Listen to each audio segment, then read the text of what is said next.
Magandang hapon sa inyong lahat, mga idol. It's me again, Boss Marky. At panibagong araw at panibagong vlog na naman tayo ngayon. At ngayon, mga idol, ay happy Saturday pala. Magkakamali tayo. Happy Saturday. At sa ngayon, mga idol, ay kaninang tanghali. Kumuha ako kanina ng malunggay at gumawa ako ng probiotic.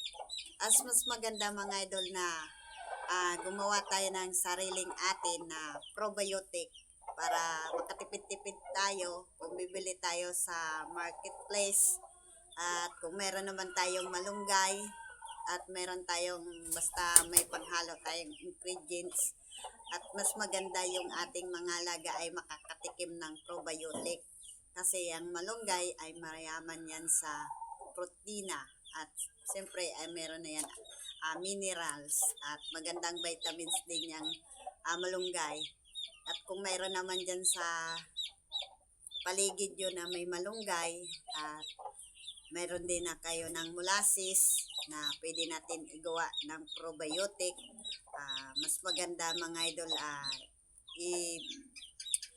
ano natin yan, ibuburo natin yan at pasensya na at maingay yung aking alaga.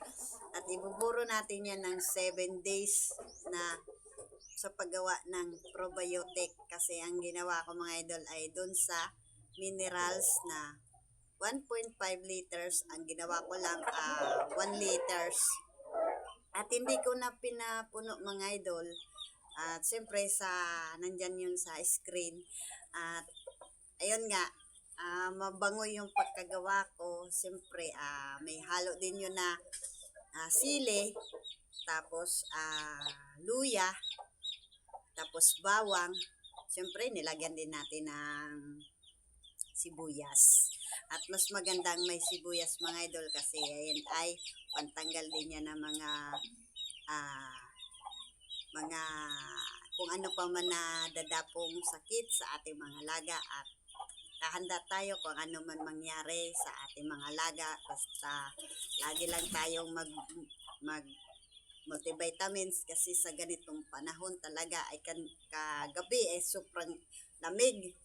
At yung aking mga sisiw ay okay naman at hindi naman sila sabing lalamigin kasi pagkagabi kasi mga idol, nilalagay ko na sila sa sifting lugar at hindi sila maano ng lamig. At sa ngayon, mga idol, ay kahapon at nag-video ako kaso try ko na lagyan ng tugtog kaso hindi nagkaroon ng sound at simple lang na pagka-video. Ganun yun aking mga alaga, mga idol, at healthy. At sa ngayon ay kahit na malamig ang panahon, kung ano yung ginagawa ko, at nag-antibacterial flushing, tapos plain water at vitamins, at saka nagda-dry feeding ako. At sa ngayon, mga idol, para makatipid-tipid tayo, kasi maganda din yun na gagawa tayo ng sariling atin at least walang chemical yung ginagawa natin na probiotic, at makakasiguro tayo na mapoproteksyonan yung ating mga alaga, lalo na sa ating mga sisiw. At yung sili din kasi, mga idol, nagpapagana din yun sa kanila sa pagkain. At siyempre, maiwasan din nila yung mga bakterya kung ano ang nandyan sa tinutuka nila.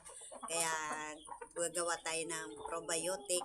At sa ngayon, mga idol, ay umaga ako natapos pagbibigay ng patuka sa aking mga alaga. At same na lahat na mga ginagawa ko dito. At ewan ko lang sa pagdating ni Kalbo at 2 buwan na lang at malapit na siyang umuwi.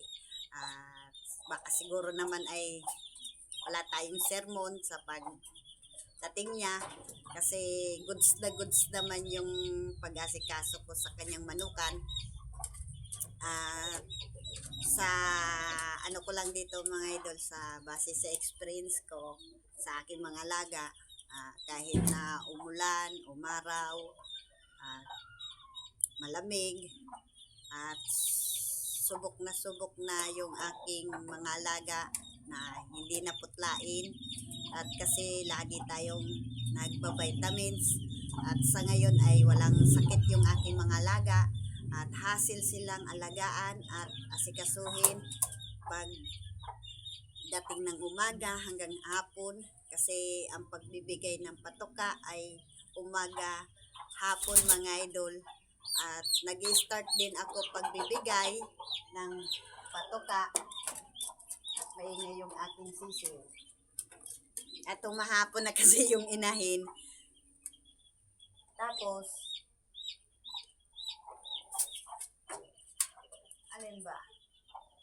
At maingay yung aking sisiw.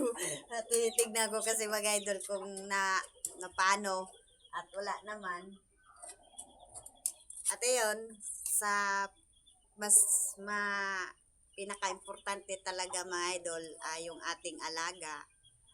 Hindi natin papasobrahan sa patoka, at yung tama lang na pagdating ng hapon, talagang gutom na gutom sila at sabik na sabik sa pagbibigay natin ng patoka. At sa ngayon ay wala naman sabing sayang yung mga pagbibigay ko ng patoka. At sa ngayon mga idol, malapit na kami na naman mag di-deworm sa 24 na naman, kasi nag-start kami ng pitsa 4 nung February, kasi ngayon naman na March at ngayon naman na 24. Kaya pa ano-ano lang kami ngayon sa pagbibigay ng pag-deworm, kasi mas maganda talaga mga idol, lagi tayong magdi-deworm, tapos sa pagpapaligo. At kung nakikita nyo naman mga idol na shiny naman yung balahibo ng ating mga alaga, at ibig sabihin yan, hindi na sila kutuhin. Kasi ngayon sa napansin ko kasi mga idol dito sa aking mga alaga, at magaganda naman at goods na goods yung kanilang mga itsura. At sa ngayon mga idol, ayun, sinishare ko lang sa inyo yung paggawa ko ng probiotic. Pag na-harvest ko na yun mga idol, at ipapakita ko sa inyo kung paano, kung ano ba yung itsura ang aking paggagawa ng probiotic. At kung nagustuhan nyo mga idol yung aking munting share, at comment na lang kayo, at paki-subscribe naman dyan yung aking munting channel para lagi kayong update sa aking video. At ayun mga idol, at tahimik na yung aking mga alaga. Ayan o. At lagi siyang tumutuka dyan sa lupa. At sa ganyan naman mga idol, at mga munting mga ano lang yan, mga butil na mga shell yung kanyang tinutuka. At ayan o. At ang ganda naman ng balaybo at shiny at mapula yung muka. At sa ngayon mga idol, hanggang dito na lang yung aking video. At bye-bye, magandang hapon at happy Saturday na lang. Bye-bye!